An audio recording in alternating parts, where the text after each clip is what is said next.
Well, good morning. Welcome back to the Broadcast Retirement Network. I'm Jeff Snyder. This is BRN Weekly for Saturday, September 10th, 2022.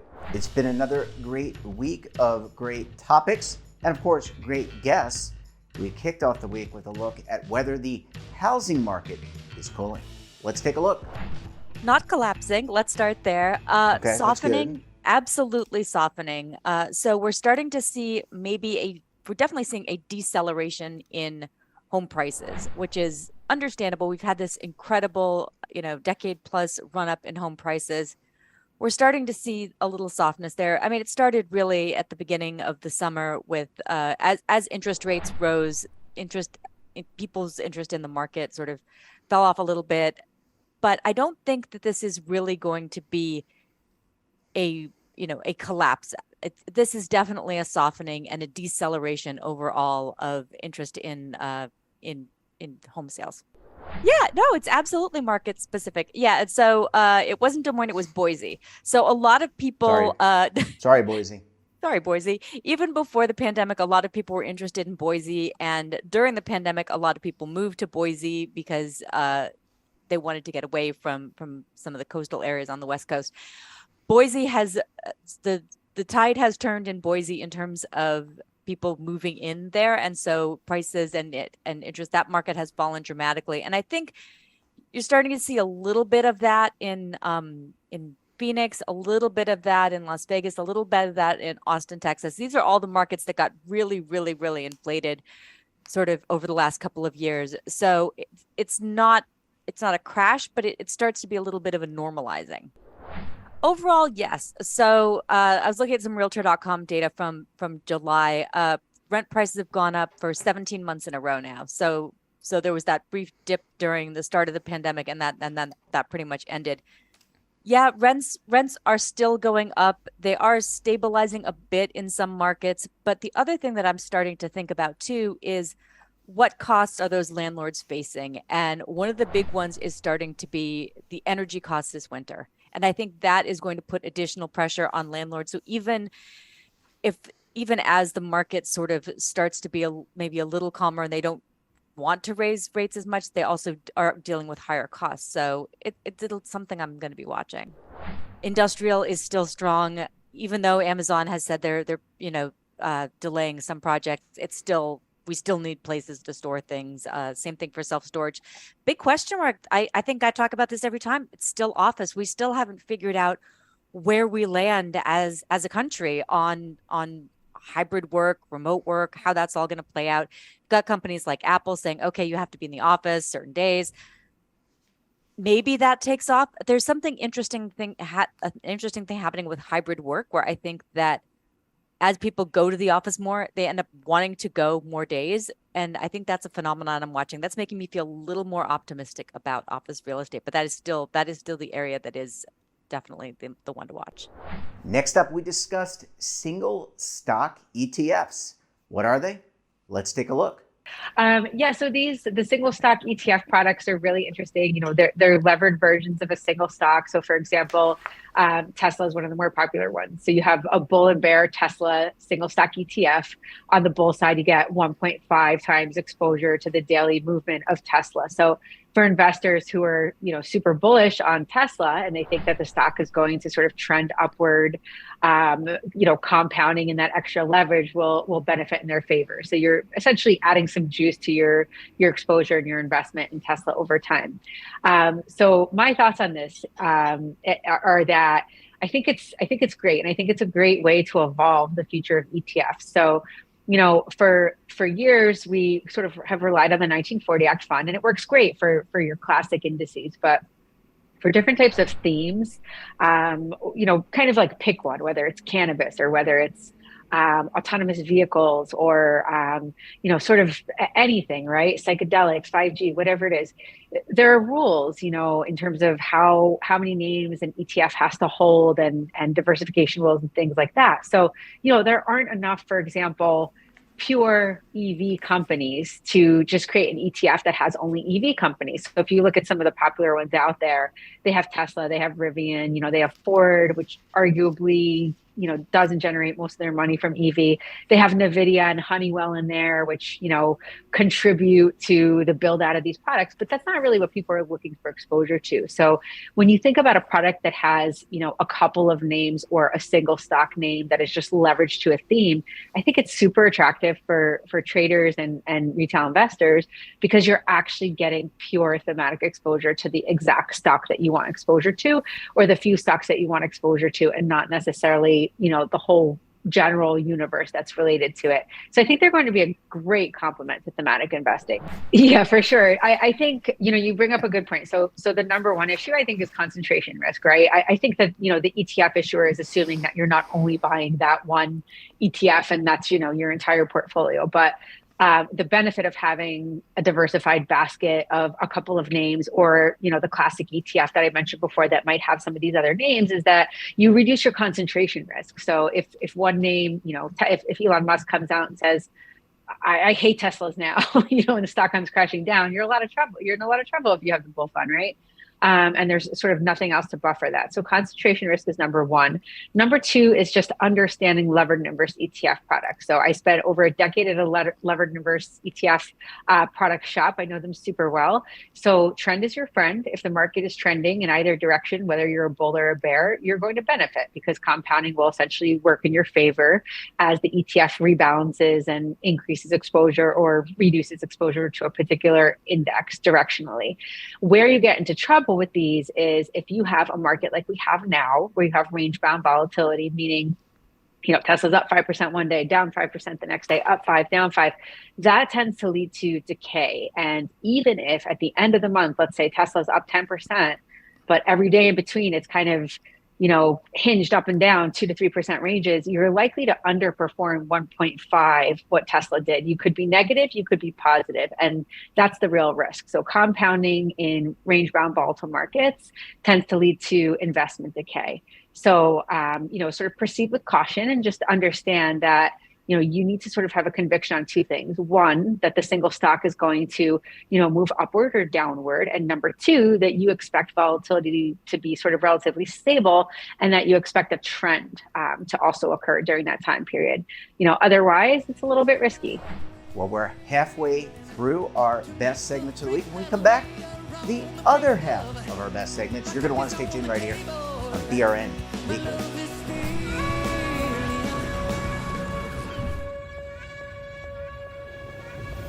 Imagine a new television network that will make you richer, healthier, and in control of your financial future.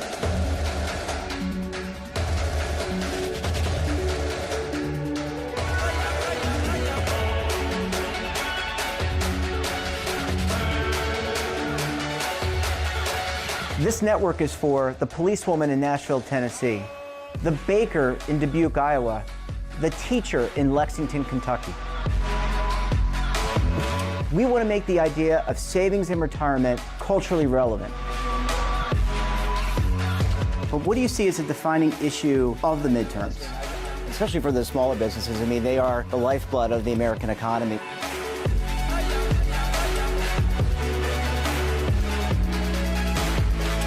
Featuring exclusive interviews, current affairs, and docuseries. 33 years old, you retired early. The philosophy is money only matters if it helps you live a life that you love. But you got to start thinking about retirement as soon as you get in. The Broadcast Retirement Network will drive very high engagement with premium partnerships. So this isn't retirement and savings for your parents or grandparents. This is for all Americans. And we're going to change the way you think about money.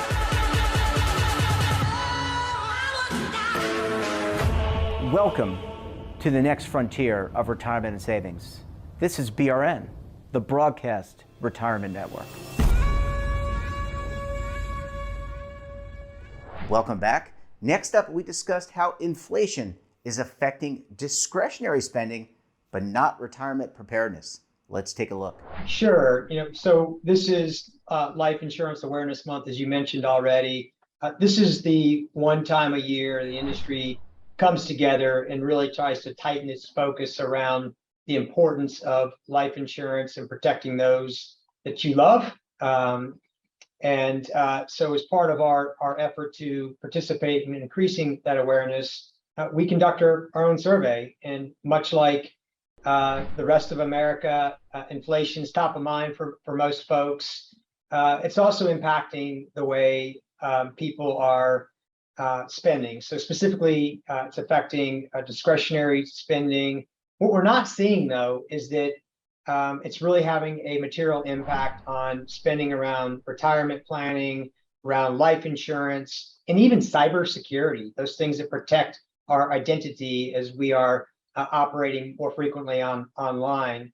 When we look across both our military and our civilian our civilian and military connected families, 50+% have made spending cuts. But again, 20%, less than 20% of that same population are making cuts to those things that are important as it relates to protecting the things that are important to them, their family, their identity, their retirements. When you look across the military connected families and civilians, the majority, so 59+% of civilians, 70+% of military families are worried that inflation will cut into their retirement and their life insurance plan.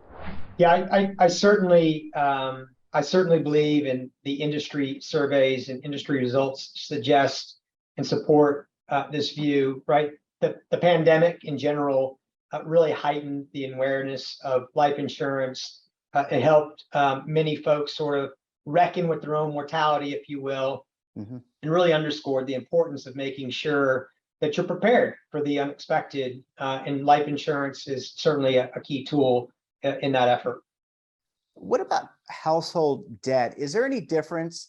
Obviously, we've come through the pandemic, some concerns about jobs, concerned about inflation. How about managing household debts? I'm going to call them civvies. How did civvies do versus the military connected families? Hopefully, I'm not offending anybody.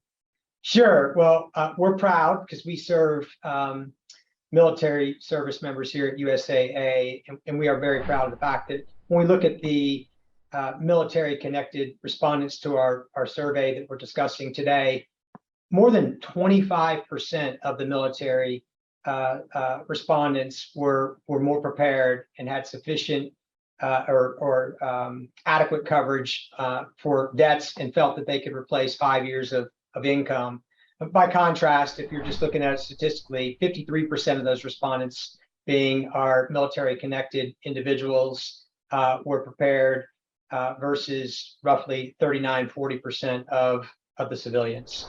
No question, right? Again, I'll just go back to you can't always plan for the unexpected, but you can plan, and that might be your own mortality, that might be for the loss of income, that might be for the loss of retirement benefits, health benefits. And I think the pandemic has forced people to think differently about how prepared they are for these type of incidentals and unexpected events that happen from time to time. Yeah, I couldn't agree more, right? If you think about the pandemic, when it first emerged in the United States, you think about the impact it's had on our own mortality, our own longevity. You think about the number of lives that were directly impacted by the pandemic in terms of the number of deaths that we had across the United States. You don't have to reach too far to know someone that was impacted in some way by this pandemic. And again, I think that has forced this reckoning, if you will, with our own vulnerability and our own mortality. And finally, we discussed how ESG and sustainability is impacting investing decisions in real estate. Let's take a look. Sure. So I think the best way to approach this question is just to give you a little bit of a background on our process. So I'll start with development. At PGIM Real Estate, we typically don't develop assets on our own. we work with best-in-class, regional and national developers when we are working on development projects. So part of our analysis on whether or not to move forward with a deal includes a thorough ESG risk and opportunity review, and which is then also presented to our investment committee. And we work with our development partners to seek green building certifications. We include more sustainable features, such as on-site renewable energy, energy efficient building systems. And then we try and future-proof our assets to include things like EV charging stations, and then more EV charging infrastructure as needed down the line. So that's really what we do on the development side.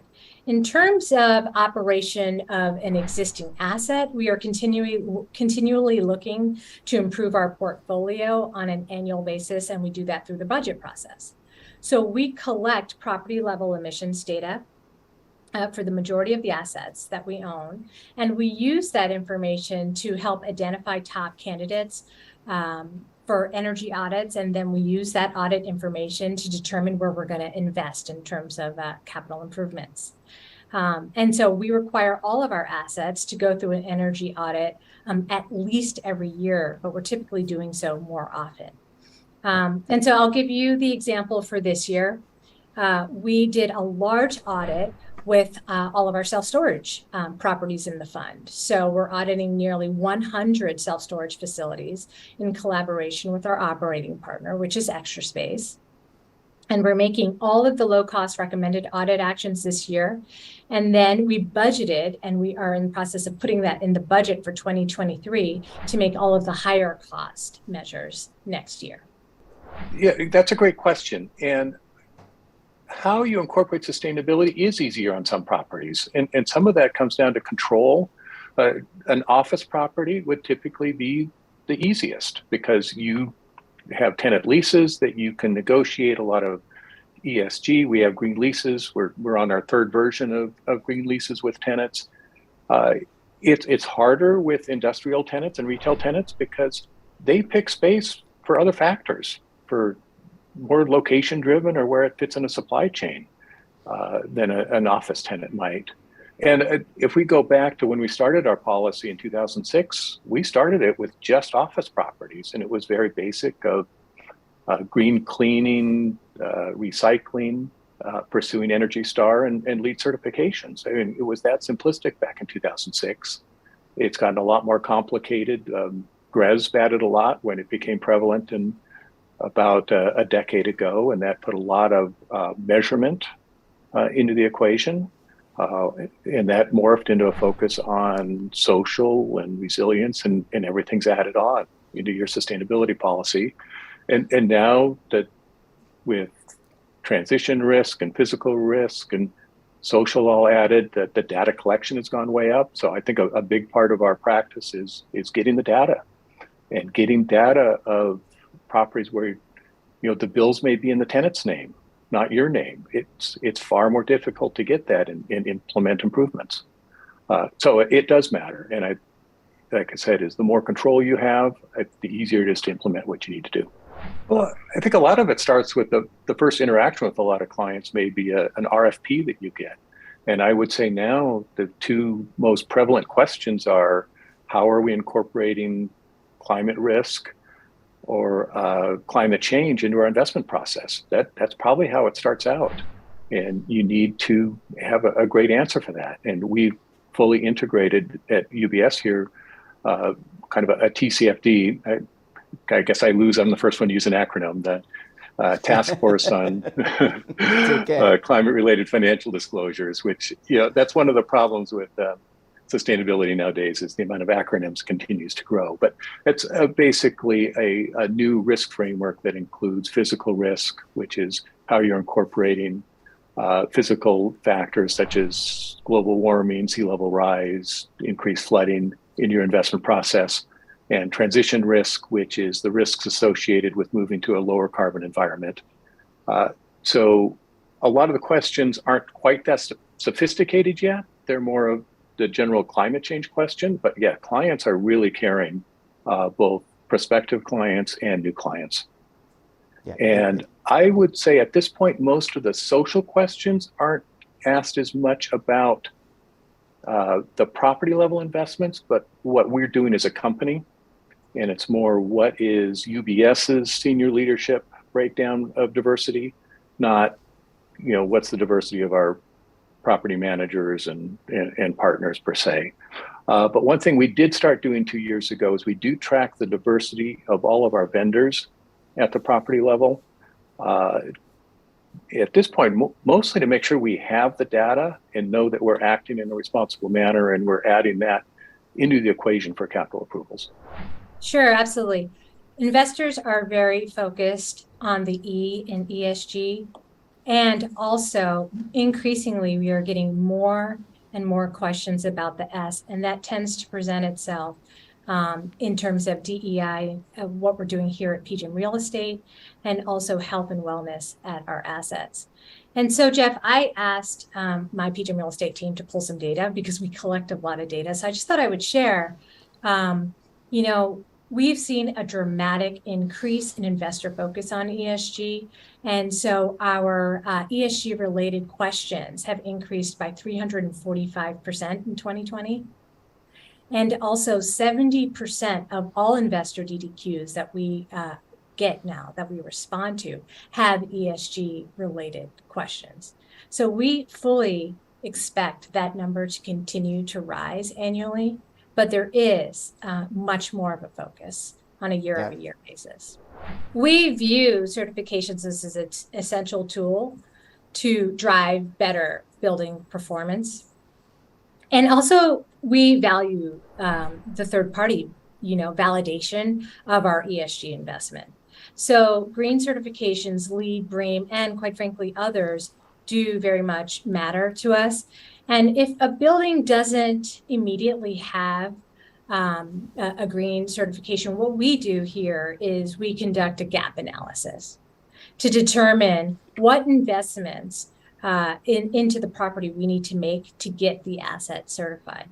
But the simple answer to your question, Jeff, is yes, certifications do matter. And those assets that are certified ultimately are looked at more favorably. It's a great third-party verification of what you're doing. The other part of this is it really helps engage your property teams to make sure that you are running your investment really as well as you can for your clients. And we found that having the property teams go through the certification dramatically increases their engagement and alignment with our ESG strategies. Well, certainly great segments. I want to thank all of our great contributors this week. And that wraps up this episode of BRN Weekly. Have a topic of interest, someone you think we should talk to, drop us a line. And don't forget, for all the latest curated news and lifestyle, wellness, finance, entertainment, tech, so much more, and all in one place, check out today's edition of our daily newsletter, The Morning Pulse. Want to search our archive, check out our latest content? Well, visit our website and, of course, our streaming partners. We're back again tomorrow for BRN Sunday. I'll be joined by members of the media, government, financial services, academia, and many others as we analyze all the news and events for the week. Until then, I'm Jeff Snyder. Stay safe, keep on saving, and don't forget, roll with the changes.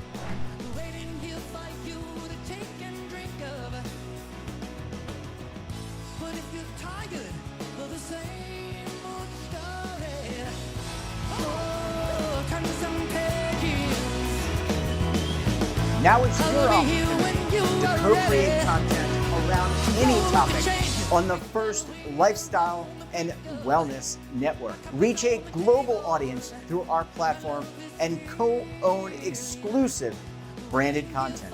All of our programs are available on demand and also as audio-only podcasts, so you can take us on the go. Broadcast Retirement Network, available anytime, anywhere, and on any device. Are you being audited and do you owe the IRS $10,000 or more in back taxes? Is the IRS threatening to take more of your money? Don't fight the IRS alone. The Tax Doctor is here to help you negotiate your tax bill and reduce your stress. The IRS can freeze your assets and seize your bank accounts. but you can stop these IRS actions. The Tax Doctor will work with you using our years of experience to represent your case to help you get the best resolution under the IRS guidelines. Help is here to deal with the IRS to reduce your stress. We've handled thousands of cases, so we know what we're doing. If you owe $10,000 or more in back taxes, do not call the IRS alone. Call a Tax Doctor now for a tax emergency analysis. Call 800-224-6439.